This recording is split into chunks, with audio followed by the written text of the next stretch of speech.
So we've got just 2 days left until official Strongman, Ireland's strongest man, and we have a late entry to upset the apple cart and try and beat the rest of the athletes that you already know about. That athlete is joining us now, and it's Sean Gillen. Thanks very much for joining us, Sean. No worries. Good to be here. Now, a lot of the fans over here in Ireland won't have seen a huge amount from you competing in Ireland. Why is that? What's your situation? Yeah, look, a lot of the Irish guys probably wouldn't have heard of me, let alone seen me. Look, I moved to Australia in 2012. So obviously for work purposes and things like that. So I've been living and working over there for the last, be 11 years now soon. Yeah, so like a lot of my strongman journey, a lot of my strongman competition competing has happened over there. That's kind of where I've rose up through the ranks, competing over there with Australia's strongest. And yeah, look, that's pretty much, my first nudge outside of Australia happened this year when I went to China in July for my first international pro show. I managed to put myself on the podium over there. I managed to qualify for the SBD log championships, which happened last week, which I was able to come along and win and give the Irish record a small nudge. And yeah, look, I'm currently qualified for the Fair Magnusson Classic as well in Iceland in a couple of weeks' time. So pretty busy schedule. I've kind of come in here all guns blazing. So by the end of the next 3 weeks, everybody's going to know my name and who I am. I was just going to say a small nudge, just a very slight nudge on that log press.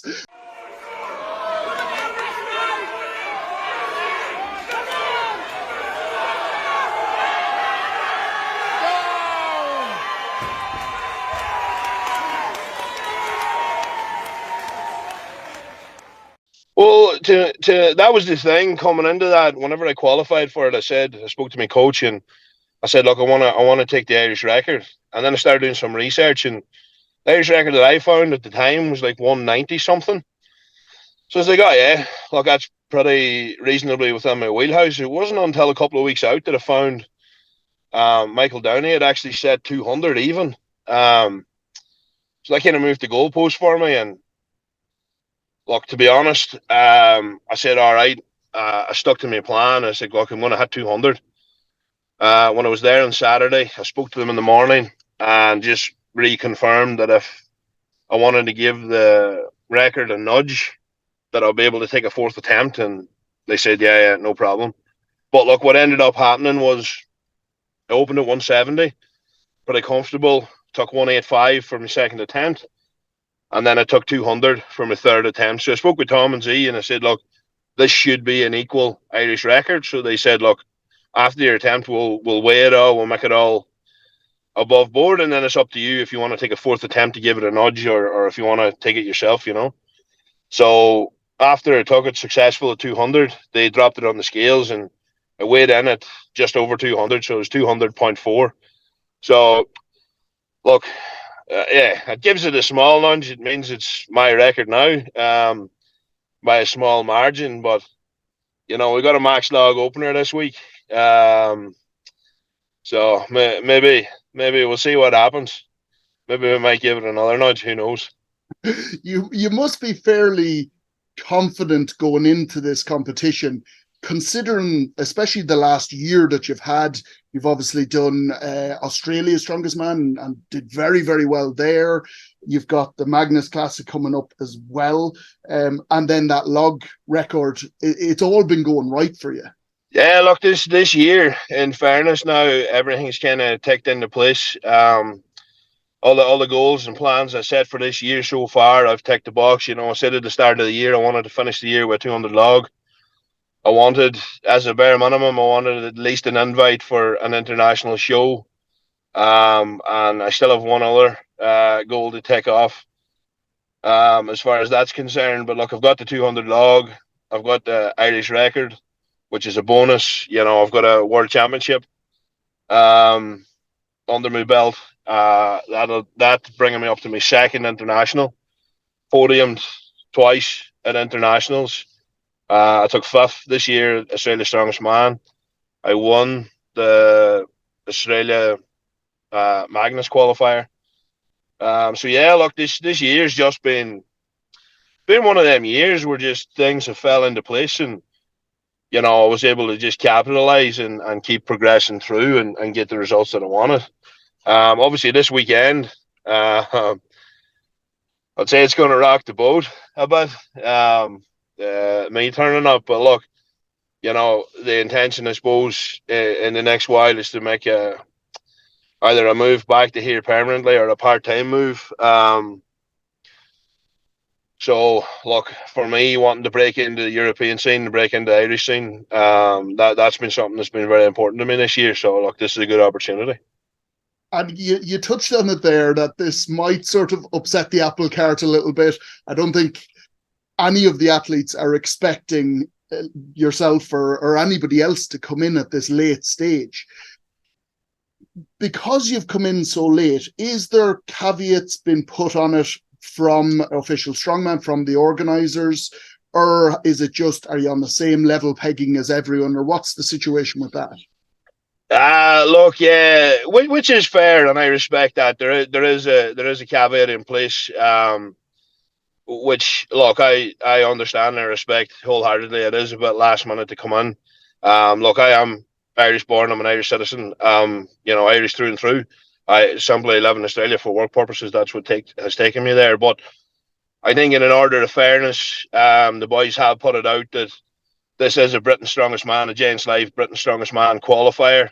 And I do agree it would be a bit unfair on the rest of the lads if I was able to just swoop in there and be able to take that opportunity. Which, look, I respect them very much for the way they've put it out. I did have a long chat with them yesterday. They went through, obviously, the ins and outs of why and how and the rules, and I suppose the conditions that they run it under.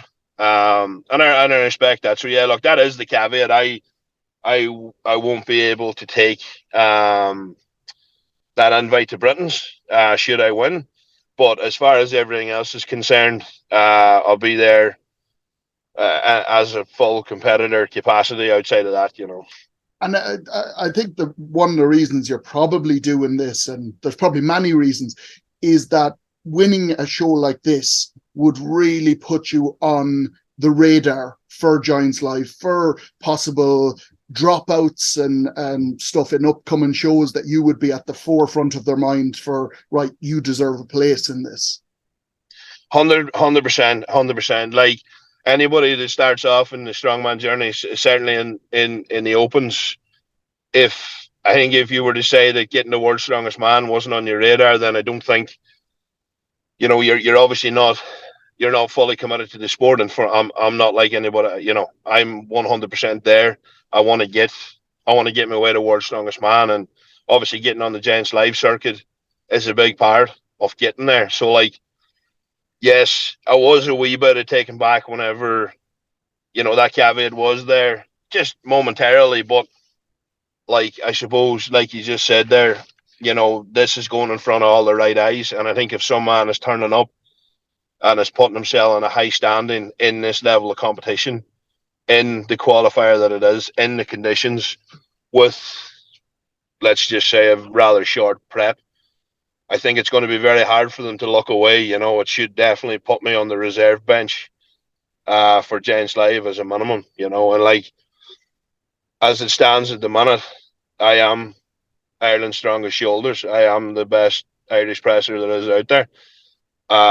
Currently, at the minute, there's probably 3 people in Australia that have pressed 200 or above. Rongo Keane, obviously, being the Australian record holder. He put that up in competition. I've now done it in competition, and then we've got another guy, Coco, as well, that's competed in the giant circuit. He's a 200 kilo presser. So to be like one of the top 3 pressers in Australia, and obviously being Ireland's best presser, I think, the potential for getting onto the giant circuit should be pretty good. And you mentioned a couple of names there. You have competed against the best of the best already. I believe you went up against Mitchell Hooper. You went up against Rauno Heinle.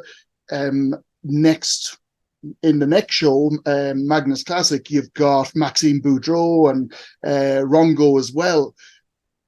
It must be incredible to, within such a short space of time, be at that level and competing against athletes like that. 100%. That's something I say this to people all the time. Sometimes I got to pinch myself whenever I start to look at lineups, or you start to see publicity and stuff come out for comps. And I'm reading my name amongst, like, one example, Rano Heinle. I remember that was my first pro show. And, like, Rano's a legend of the sport. To have your name on a list like that is just phenomenal. And you do take a step back occasionally and think, whoa, how did this happen? How am I here? And, like, not to come off sounding overly confident or cocky, but, like, you don't get on these lists by accident. It is a case of hard work. Put the head down, do the work, and you'll get there. And I think for me, I hit the scene just shortly before COVID, as far as, the kind of novice intermediate level of competition. COVID happened, and for us in Melbourne, we had some of the worst lockdowns in the world. Like, we pretty much spent 2 years locked down. And during that lockdown, man, I put the head down, and I just got stronger and stronger and stronger, and done a lot of work in that time. And I think that stood well with me. And that enabled me to come out, work my way onto an ASM lineup. That was ASM 2022. I got a last minute call up there, finished fifth. Went from that to the Australia's Strongest Halls Championship, which I won. Went from that to the Victorian Log Dead Stone Championships, where I won that as well, and I set a Victorian log record that day. And then just from that onwards, I was just able to position myself to a higher level of competition. And yeah, I was just able to climb through the ranks and climb through the ladder. And yeah, look, for sure, to date, probably the lineup at the Magnus is a big lineup. Like you said, we got Rongo, Maxime Boudreau, Pablo Cardiaca, Shane Flowers is on there. And not to be disrespectful to any of the other guys, like it's a 14 athlete lineup. A lot of other top level names on there, so it is phenomenal. You touched on it there, that you've only really got going in the sport because of COVID. Since sort of 2021, you did those the novice competitions back in 2019, but because of COVID, you only just got going in 2021 properly. So it's only been 2 years in the sport. Are you shocked? Like, do you pinch yourself when you go, God, within 2 years, I'm pretty much at as close to the top level of the sport as you can get without being there, Oh, for sure. Like, there's plenty of days, you definitely are pinching yourself, and, like, just to be knocking on the door of, top level and in our sport is just phenomenal. And yeah, look, for sure, like, has been a short period, has been a short rise. But yeah, like, it is surreal, for sure. It's surreal. And I know a lot of the other athletes that are watching this with the jaw probably dropping, hitting the ground, going, oh God, what's coming along, will want me to ask, the events that are at this competition, obviously they're quite standard events because of the short run-in time for all of the athletes. But is there any event that you're worried about, or are you fairly confident with all of these? Like you said there, these are all pretty staple kind of events. There's none that I'm worried about, to be honest. We got max log, deadlift for reps, load medley, yoke, stone series. None of them that has me massively concerned. The only thing I would have liked to have had an opportunity is, a bit more time, obviously, to run through the events and stuff. But, like, coming into the Magnus, not the same events, but similar to a degree. So I feel like I'm on a pretty good spot. The other question I'm sure they'll want me to ask is body weight. What's your current body weight sitting at? Well, I weighed in for log champs there at the weekend at just 169 kilos. Wow. Okay. And with no disrespect here, and this is because I just haven't seen as much of your training as I would have liked. But on those moving events, obviously with the static events, the bigger body weight really, really helps. Do you find that the extra body weight slows you down a little bit on the moving events, or does it not really affect you at all? Look, had I been fully prepping for this, I may have come in at a different body weight. Considering log champs going into Magnus, two pretty heavy comps, has kind of influenced where I sit at the minute. But even at that, like I normally sit comp season low to mid 160s. I'm only really a few kilos heavier than I would be. But all I can say is the big fella can move. It's all right. And the just out of interest for myself, the calorie intake that you take in to keep in and around that weight, what sort of calories are you consuming? I'm sitting at around 10,000 a day at the minute. Yeah, which is that's relatively new for me as well this year. Like usually I would have fluctuated somewhere between 8 to 9,000, somewhere around that. But this year, and the short off season that I had, we done a bit of a recomp as best we could in the time we had, and I started working with a new nutrition coach and stuff, and we changed a lot of things, cleaned up, done a good recomp, and then coming into this blast for these comps, that's when the calorie intake kind of really ramped up. Yeah, coming into this. So yeah, look, the last probably 5-6 weeks, we've been kind of hot, sitting around that 10,000 calories running into this. And that must be fairly tough. Like myself, I think the max I've ever got to is around 5,000, 5,500. And I know how much of a struggle that is to consume that many calories. For yourself, like, how do you find it taking in that many calories? Do you find it tough, or are you just used to it now?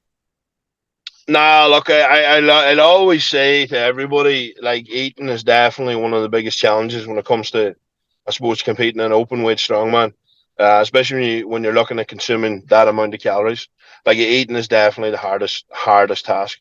But I very much treat this like a job.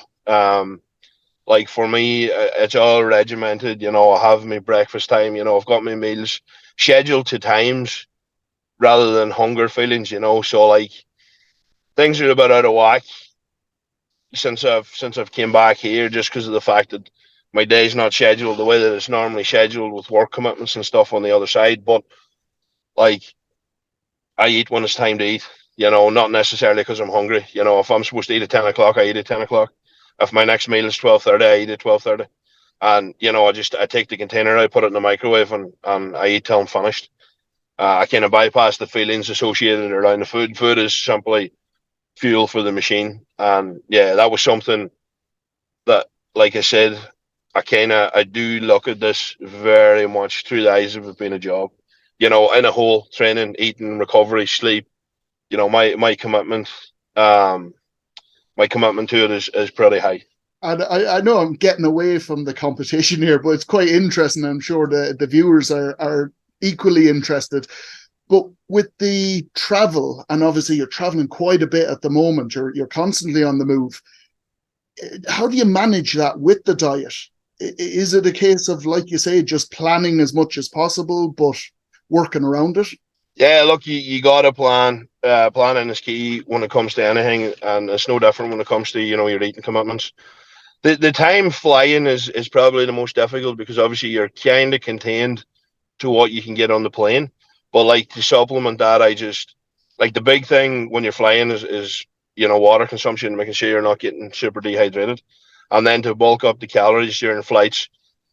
Like I'll bring protein bars, carb bars, high calorie, bulking kind of cookies, stuff like that. I'll have them in my hand luggage, and that just allows me in between cabin meals in the plane, to bulk up the calorie intake. It's not the most ideal way, but like, you're not really eating. You're taking the calorie box there, I suppose, in your protein kind of box, more so than good quality food. But it's just important in them 2 days or whatever time you spend traveling that you simply meet the calorie target. And then like in airports, I'll try and get, lounge passes, stuff like that, so I can get into the buffet breakfast, the buffet lunches, dinners, so that any lay down time that I have, I can literally pull up a table at a buffet and then just help myself to whatever the best options are and just maximize the eating and then point. So that is very much a planning thing. I'm surprised the guys in the lounge don't like see you coming and start closing the door or something. You do tend to get funny looks, you're in a lounge with a lot of, let's just say, business people that are having a black coffee and a croissant, in between flights, and I'm sitting there 4 plates of butter chicken deep. We with a plate with half a dozen croissants in it, and stuff like that. You do get the occasional funny look, but I think after a while you just get used to that. I think you might get a funny look. No one's going to say anything to you, though, so you're safe enough. The roster of athletes at this competition, have you been able to keep track of them on Instagram or anything, or do you know many of the athletes? Nothing. Hey, I'm coming in blind. I'm coming in really blind. There's a few names there. I was talking with Sean Dever yesterday, and he spat out a few of the names of the guys that's going to be there. But like, to me, it's simply just names. Like, there's a few guys that I've been watching. I think Killian Groom's on the lineup there. Obviously, he won Ireland's this year. He was kind of on my radar. Obviously, Pa is on the lineup. I've obviously been watching Pa for a bit. He's probably one of the bigger players here in Ireland. As far as the rest of the names, not massively familiar. Not for any reason other than, like, to be honest, I don't spend a lot of time looking into boys and researching and stuff. I tend to try and stay in my lane, do my work, turn up the best package I can, and do whatever. But yeah, so, like, to be honest, that's the 2 names that I know that I've seen of. As far as that, I'm not 100%. I don't know what I'm walking into here. Well, I think that'll be fair, because I think some of the guys will know yourself, but because you've mainly been competing over in Australia and different spots over that side of the world, I think a lot of them will be sort of doing a lot of Googling over the next day once this comes out, put it that way. Yeah. Oh, well. Yeah, look, it's going to be interesting to see. I think it's going to rock the boat. It's going to rock the boat for sure. It's fitting that it's Halloween, that you might scare them by entering this competition. You'll obviously be looking at this competition thinking, right, well, this is one that I can win. I'm sure you're quite confident going into that. The 2 names that you mentioned there, Pa and Killian, you probably imagine that they're your biggest competitors for that first position. Just from the lack of knowledge that I have about the other competitors, but there's one thing I've learned on this journey, and maybe naivety in the early days where I discounted people, or I didn't count them in a race, and they taught me a lesson along the way. So, like, although I go into contests confident in my abilities and confident in what I know that I can do, I certainly don't sleep on anybody. I don't discount anybody. I keep my eyes, as the day kind of unravels, I keep my eyes on everybody, because you literally don't know. We got guys that turn up to a comp and it's like, who is this guy? Where did he come from? So I've learned that along the way. Definitely don't discount anybody. We all go into contests with the intention of winning. Nobody turns up to, like, I don't think anybody turns up to a contest saying, I want 3rd place. No. You don't. You turn up. So 100%, like, that's my mindset going into this. I'm here to win this. Caveat or no caveat, I'm here to win this, But yeah, definitely won't be sleeping on anybody just out of the fact that I don't know. And going towards your plans for going forward for next year, obviously you've still got the Magnus Classic coming up this year, but is there a specific target you have in mind for next year? Is a Giants live show, is that the main target? Yeah, look, 100%, 100%. That is the main goal. Like the main goal for me is to get the world's strongest man, and like to get the world's strongest man, that's the avenue.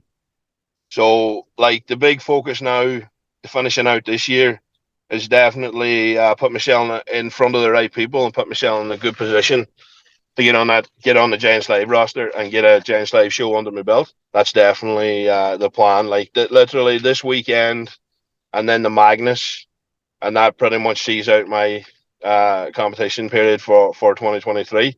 So I want to keep the momentum up from obviously the Magnus Classic. I won that. Log Championships, I won that. I want to keep that momentum rolling through. Like I want to leave. I want to get on this plane when I'm heading back over. Certainly with everybody knowing my name and talking about me. I think the way this is shaping up, just by the pure shock factor that's going to come into it, I think everyone will know your name for sure. I am going to ask you just again, for the viewers here in Ireland that don't know you that well, could I ask you some of your PBs that you would have? So for instance, your deadlift, what would your current deadlift be sitting at? Current deadlift, raw, no suit, 380. And your stone lifts, what would be the stone PB that you would have? Stone, the heaviest stone I've done to date is 200. Haven't had anything above that in any contest. So 200 is kind of where it's at the moment. And then obviously we know your log. I think towards the end of this weekend, everyone will know your log record here. Your plans for this coming weekend, so Saturday, you're not a huge distance from the actual venue where this is going on. Have you been down to see the equipment, or have you had a chance? No, I haven't. It did cross my mind, but look, I think just with a few commitments that I have here this week, it is just going to be too difficult to get down there. Plan is just I'll get down there early Saturday. I'll suss out the environment. I'll have a feel. I tend not to get too stressed about playing with the equipment or thinking too much about it. Like we Australia being the size that it is, anytime we travel interstate to compete, it's rare that you're going to get to play with the equipment or anything like that. So I tend to not stress too much about it. A yoke is a yoke, a log is a log. It's a stone's a stone. It kind of is what it is. I think sometimes we get a bit lost in the trying to standardize a sport that's unstandardizable. Like every stone is different, every log is slightly different. I think that's the beauty of the sport. I think just turn up strong. Strong is strong. That's the essence of where the sport came from. I don't want to jinx you or anything, but how's the body holding up? Because obviously, like we've said, you've had a busy sort of period. Is there any niggles? Is there any injuries that you're managing at the moment, or touch wood, are you doing well? No, look, the body's holding up good. That's a big part of what I do, is I focus a lot on my recovery. I put a lot of effort into recovery, rehab, things like that. Like with this sport, injuries are going to happen, but like you said, touch wood. As it stands at the minute, the body's in good shape. We pulled up good after the weekend. I had a bit of a session to take off yesterday just for Magnus that I'd postponed to after the weekend. I had one Monday as well that I got done, and like even after, the heavy log on Saturday, rested Sunday, I flew in back to Ireland on Monday morning, straight to the gym, got the session done. The body's holding up good. I'm feeling good. I'm feeling really good, to be honest. And you're feeling really good. I do wonder, though, how sore are your arms from holding up the phone for the last half an hour? That's becoming a challenge here, and I do apologize to everybody for coming, to you from the front seat of the car. But I was having one of them mornings, and I just happened to left my phone to look at the time just as he sent me the message. And I was like, oh shit. This one's going to come from the car rather than the front room, but look, I think it's more the information everybody's after than the venue. Exactly. We don't mind if your arms are sore after this. No one will mind. Just yourself.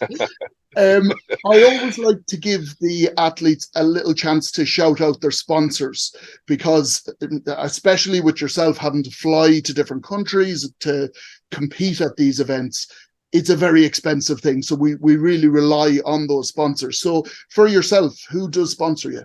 Yeah, so look, I've got a few good sponsors, a few good backers there on board. So obviously I'm a Cerberus athlete, so I'm sponsored by Cerberus Australia.